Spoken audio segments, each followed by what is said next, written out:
If you want some laughs and joy in your heart with some really interesting ideas explored, go see this movie. Bring your whole family, bring grandma, grandpa, bring your little kids, go by yourself. Go see this movie. It's phenomenal. Puss in Boots, The Last Wish. Puss in Boots discovers that his passion for adventure has taken its toll. He has burned through 8 of his 9 lives. Puss sets out on an epic journey to find the mythical last wish and restore his 9 lives. That's a pretty phenomenal synopsis from IMDb, and I gotta say, this movie, what a surprise. If I've got to describe my experience with this movie in a sentence or phrase, I'm gonna say that this is probably one of the best movies I've seen this year. It's definitely in my top 10. It is an incredible watch that's got some entertainment for everybody, and I highly recommend seeing it. So let me jump in right away to what I really enjoyed about Puss in Boots: The Last Wish. On the whole, this movie is brilliant. This movie was never really on my radar. In fact, I have never seen the original Puss in Boots movie that was the prequel to this one. But having said that, this movie shockingly cut really deep in a lot of the themes and ideas that it explores. And once I started kind of piecing together what Puss was going through,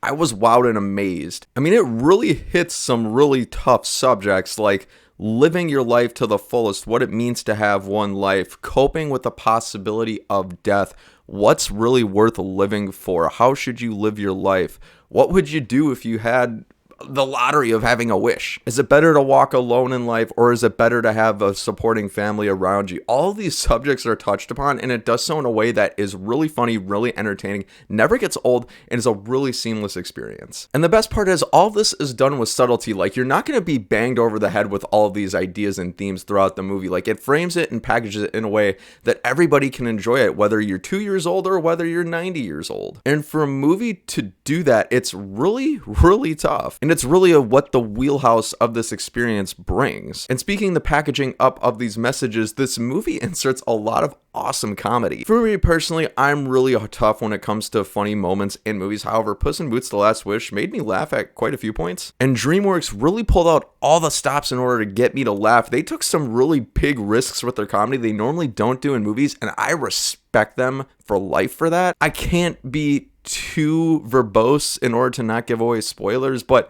there are some techniques that it uses in this movie to insert its comedy and make you laugh really, really hard that it just hasn't done before, and frankly, I haven't quite seen animated films ever do. Like, it really shocked and surprised me, and it really made for some wow moments for me in this movie that really just made the experience even better. And finally, what I really enjoyed about this movie is that you don't have to watch the previous Puss in Boots movie or any of the Shrek movies in order to fully appreciate this one. There's nothing more frustrating in a movie when it requires you to watch several hours of content before going into it. This movie avoids that pitfall, which is just phenomenal. In addition, every character in this movie, aside from one, is extremely fun and cathartic and just has a great personality and unique. Like, every single character that you're really following along in this movie has some lovable quality that you can't help but just really empathize, latch onto, and really get attached to. Even some of the antagonists, I'm kind of like, you know what? I understand where they're coming from, and I actually see myself a little bit in them, which, if you can find your own relatedness within the characters of a movie, I think it makes the experience even better,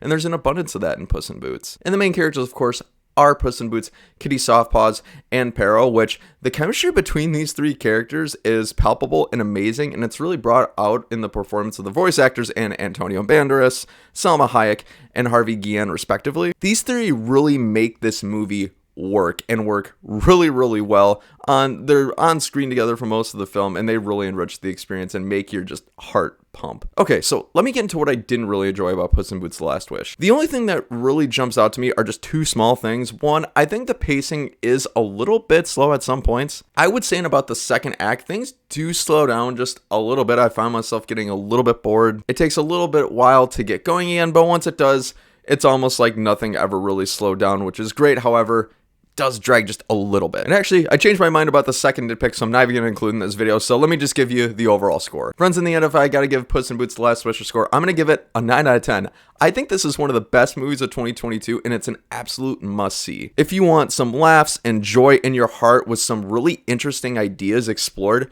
go see this movie. Bring your whole family, bring grandma, grandpa, bring your little kids, go by yourself. Go see this movie. It's phenomenal. And I will say there is just a little small nugget at the very end of the movie for you diehard Shrek fans, so stick around till the very end of the movie, but it's not a post-credit scene, so don't worry about post-credit scenes. Just stay till the end of the movie. Friends, thank you so much for watching another movie review. If you like this or thought it was helpful, I'd be honored if you consider clicking the like button, clicking these end cards up above, or the links down in the description below for your viewing pleasure. Once again, I've been Bryson. Until next time, Happy holidays.